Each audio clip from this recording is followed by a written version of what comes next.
আল্লাহু আকবার। আসসালামু আলাইকুম ওয়া রাহমাতুল্লাহ।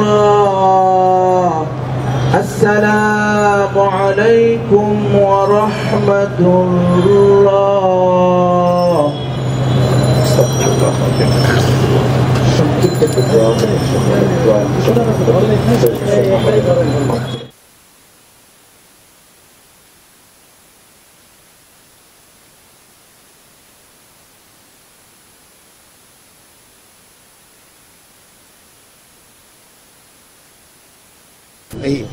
আবার এই হলো ছিল সবচেয়ে ছোট।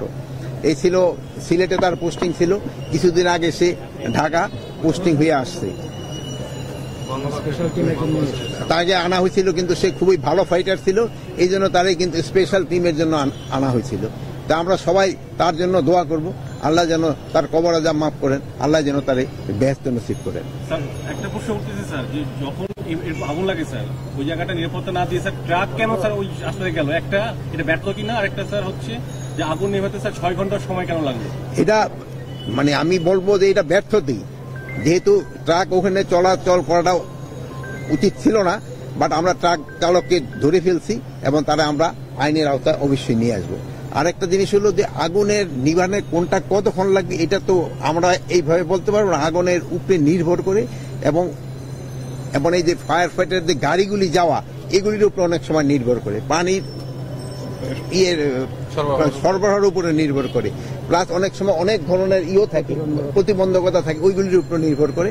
বাট এরা কিন্তু সর্বাত্মক চেষ্টা করছে এবং 19টা ফায়ার ইউনিট কিন্তু একসাথে কাজ করছে, কাজ করার পরে এটা কিন্তু কন্ট্রোলের ভিতরে আনছে। সূত্রপাতটা কিভাবে হয়েছে, আমরা একটা হাই পাওয়ার তদন্ত কমিটি করে দিছি। এই তদন্ত কমিটি খুব তাড়াতাড়ি রিপোর্টটা দিলে আপনারা জানতে পারবেন এটা সূত্রপাত কিভাবে এবং কেন এই ভয়টা সংগঠিত হয়েছে। দুজন উপদেষ্টা, ছাত্র আন্দোলনের দুজন উপদেষ্টা মানে সদস্য, প্রথম সারির সদস্য, তারা দুজন পোস্ট দিয়েছেন যে এটা হলো ফ্যাসিস্ট সরকারের কোনো ষড়যন্ত্র হতে পারে। আপনার কাছে কি এরকম কোনো কিছু মনে হয় কি?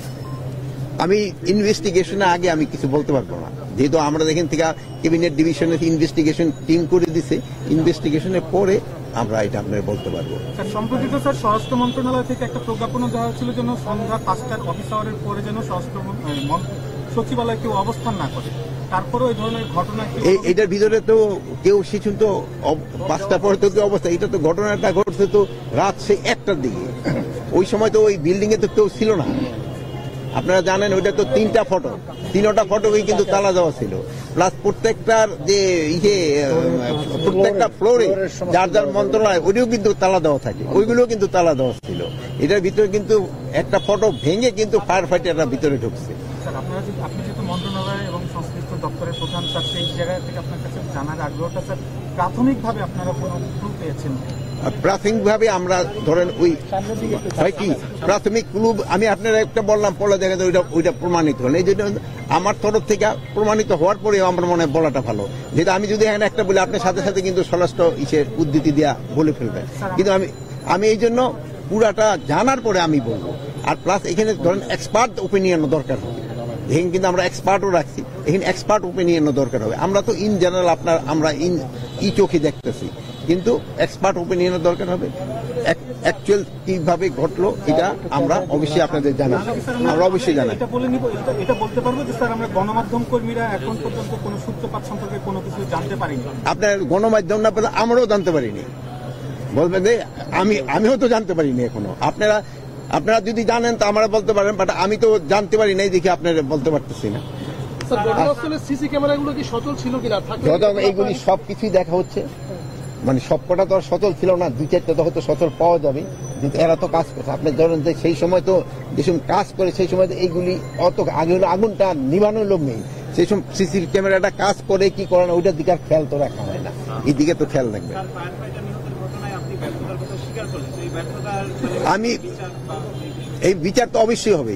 আমার একটা কর্মী মারা গেল এটা আমার একটা ব্যর্থতা না, এটা আমি শোকাহত না। হয়তো এই যে ছেলেটা চলে গেল, সবচেয়ে বেশি তো ধরেন ওর মা বাবা, অনেকে অনেক সময় কিন্তু আস্তে আস্তে বলে, কিন্তু মা বাবা কিন্তু সহজে বলতে পারবে না, তার সন্তান কিন্তু সে বলতে পারবে না। আমরা আপনারা দেশে আমরা হয়তো একসময় ভুলে দেবো, কিন্তু তার সন্তান কিন্তু বলতে পারবে না। অনেকে বক্তৃতা দিয়ে অনেক কথা বলতে পারবে, কিন্তু কিছুক্ষণ পরে কিন্তু তারা ভুলে যাবে, কিন্তু মা বাবা কিন্তু বলতে পারবে না। এবং তার মা বাবা যেন ভালোভাবেই থাকতে পারে, ওইটার জন্য আমাদের যত দেখার দরকার আমরা অবশ্যই দেখব।